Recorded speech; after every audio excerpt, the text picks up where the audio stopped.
नमस्कार मित्रांनो, सुस्वागतम. नवरात्रीच्या तुम्हाला खूप खूप शुभेच्छा. लक्ष्मीच्या पावलांनी या मालिकेच्या आजच्या भागामध्ये आबा अद्वैतला म्हणतात की अद्वैत तू गुरुजींना फोन कर. आपण जी पत्रिका काढून ठेवलेली आहे ते गुरुजींना दाखवूयात.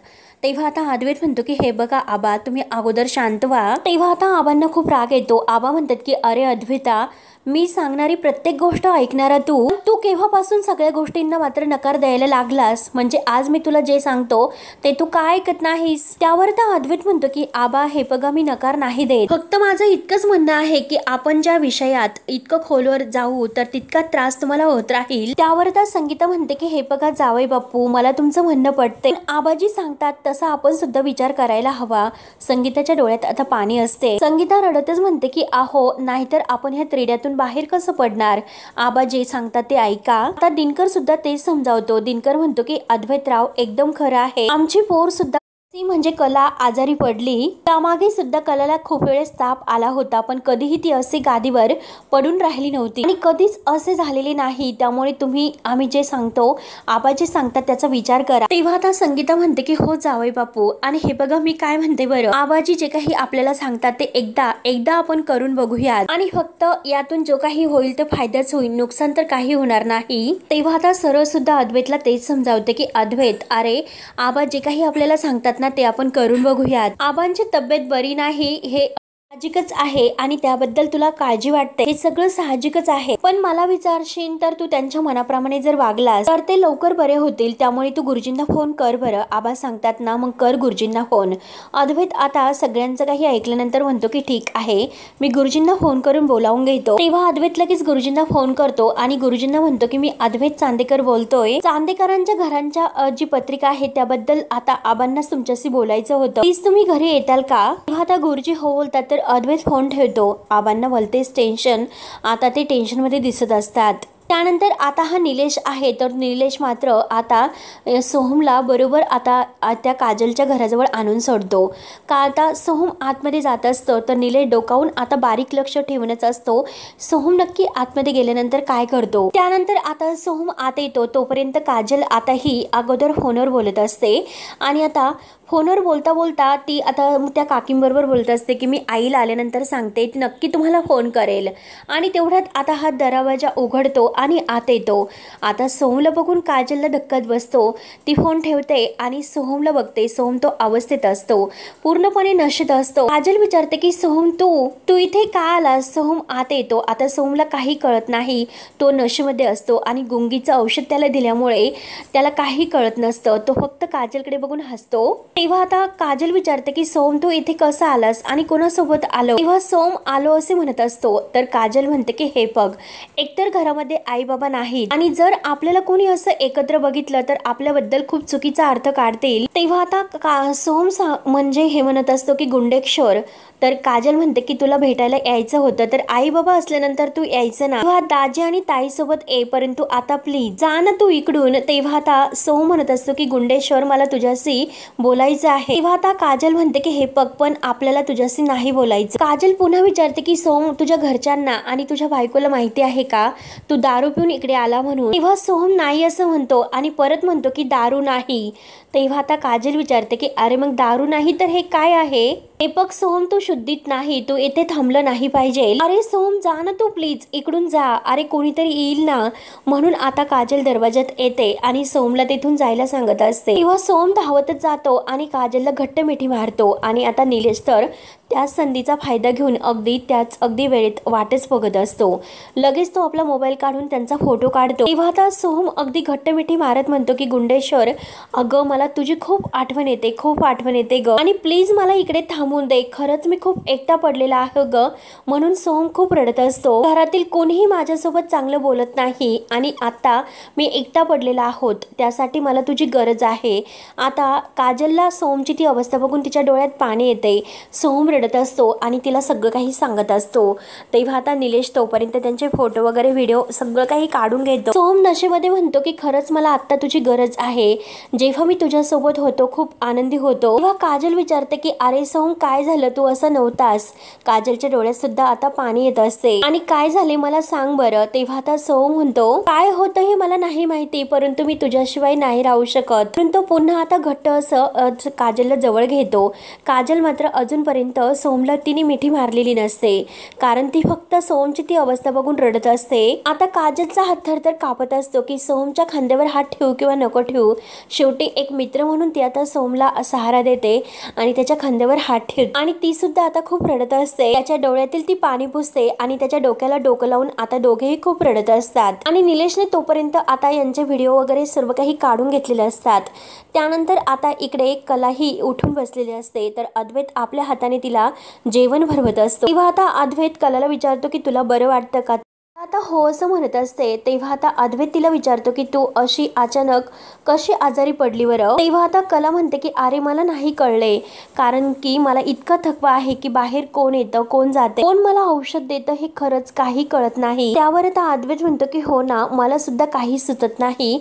एकतर तू आजारी पडलेली आहे, इकडे आबांना त्रास होतो आणि हे नक्की काय सुरू आहे. तर तेव्हा आता आबांना त्रास होतो हे कळल्यानंतर कला लगेच आता अद्वैतचा हात धरते आणि आता जो घास अद्वैतीला भरवत असतो तो घास न खाता ती लगेच आता अद्वैतला विचारते की आबांना काय झाले सांग ना. तेव्हा अद्वैत काही सांगायला तयार नसतो, तर कला लगेच म्हणते की नाही, मी आत्ता चित्ता जाते आणि आबांना भेटते.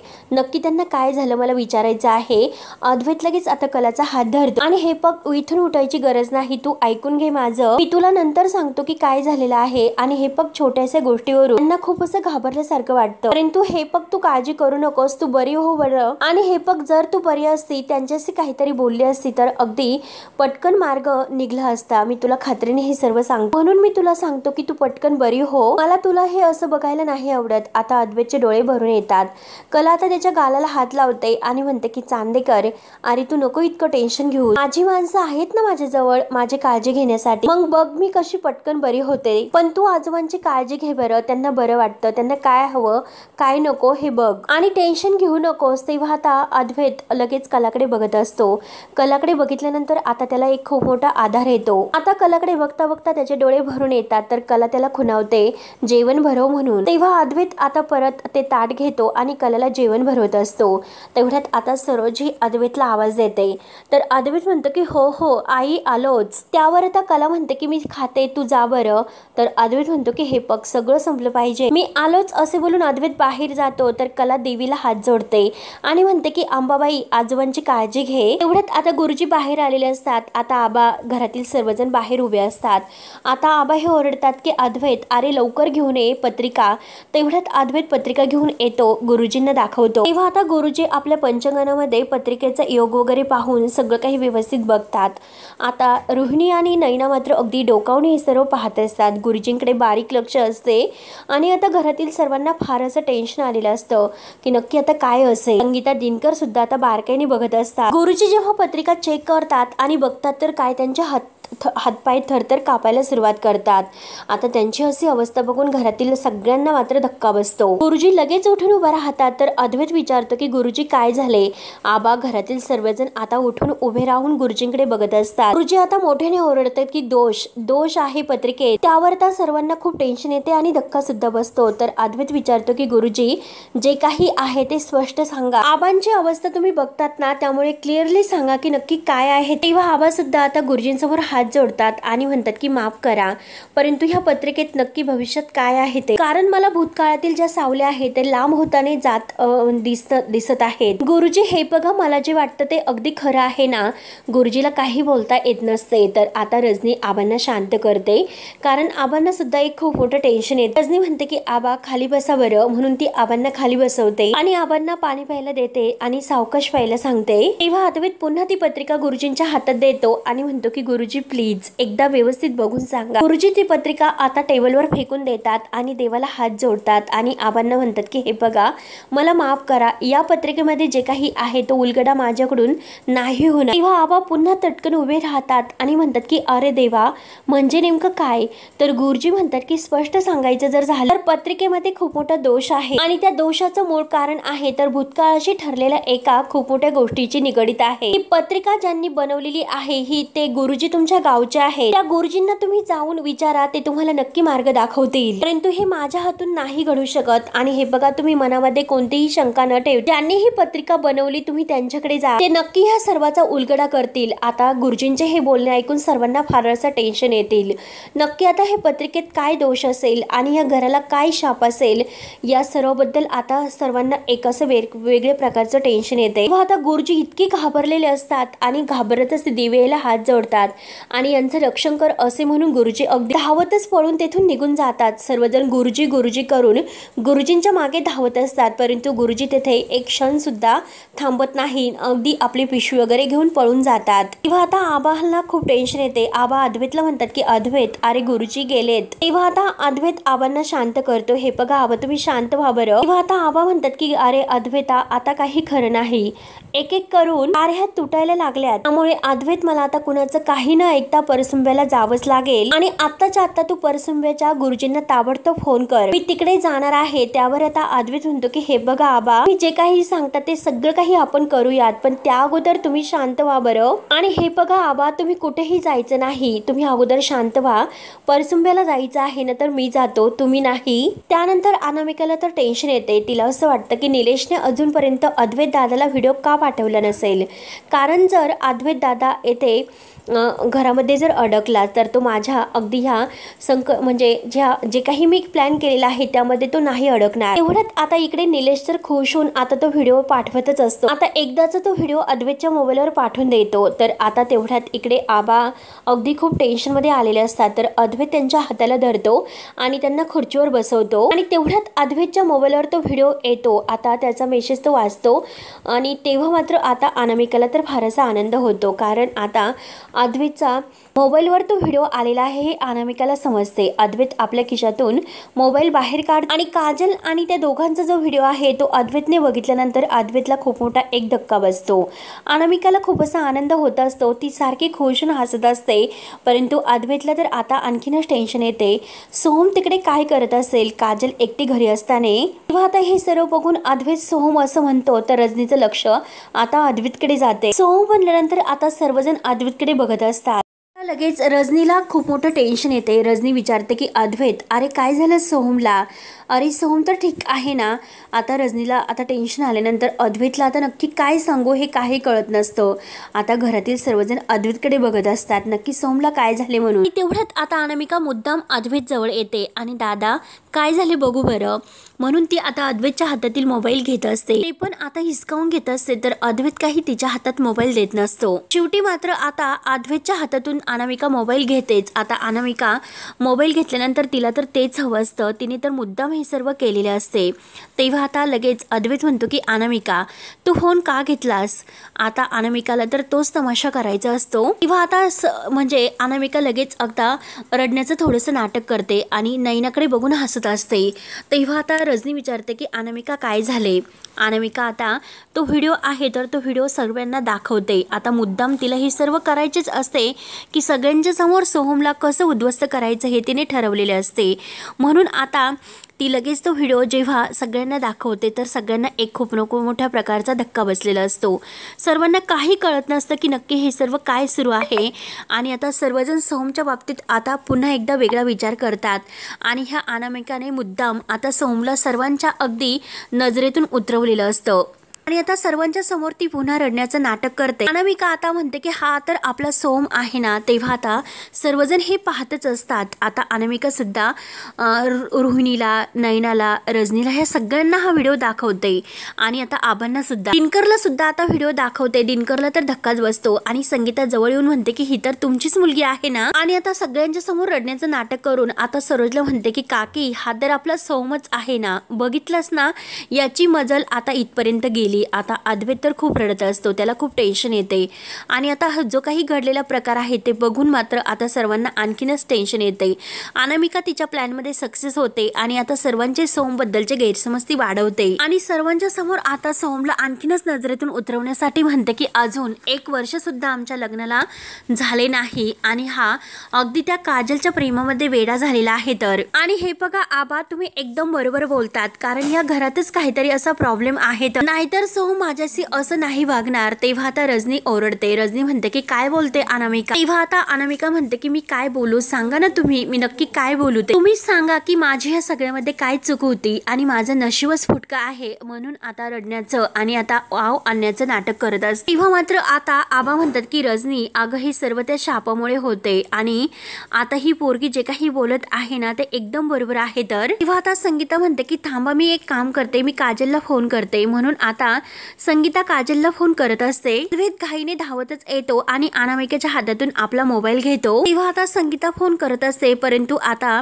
काजल काही फोन उचलत नसते। तर आता संगीता रडतच म्हणते की दिनकरजी, अहो बघा ना, ही पोरगी फोन सुद्धा उचलत नाही। त्यानंतर आता अद्वैत सुद्धा फोन करत असतो आणि अद्वैत फोन करून म्हणतो की सोहम सुद्धा आता फोन उचलत नाही, कारण सोहमने सुद्धा त्याचा फोन काही अजूनपर्यंत उचललेला नसतो। तेव्हा आता 1 सेकंद असे बोलून आता सोहम लगेच म्हणतो की हा व्हिडिओ ज्याने कोणी पाठवलेला आहे ना, मी त्याला कॉल करतो तर। आता अनामिकाला खूप टेन्शन येते, नक्की याने जर आता निलेशला फोन केला तर अवघड होईल। तेव्हा आता अनामिका घाबरते, अनामिका म्हणते की बापरे, जर निलेशने फोन उचलला तर सगळं काही अगदी अवघड होऊन बसेल तर। नाही, निलेशने आता फोन उचलायला नकोय आणि जर निलेशने फोन उचलला तर आता गडबड होईल। त्यानंतर आता इकडे निलेशने मात्र ज्या नंबरवरून हा व्हिडिओ पाठवलेला आहे त्या नंबरचं कार्ड मात्र आता काढून ते फेकून दिलेलं असतं, अगदी तुकडे करून। अद्वैत आता फोन करत असतो आणि आता फोन बंद सांगितला जातो तर अद्वैतला आणखीनच टेन्शन येते।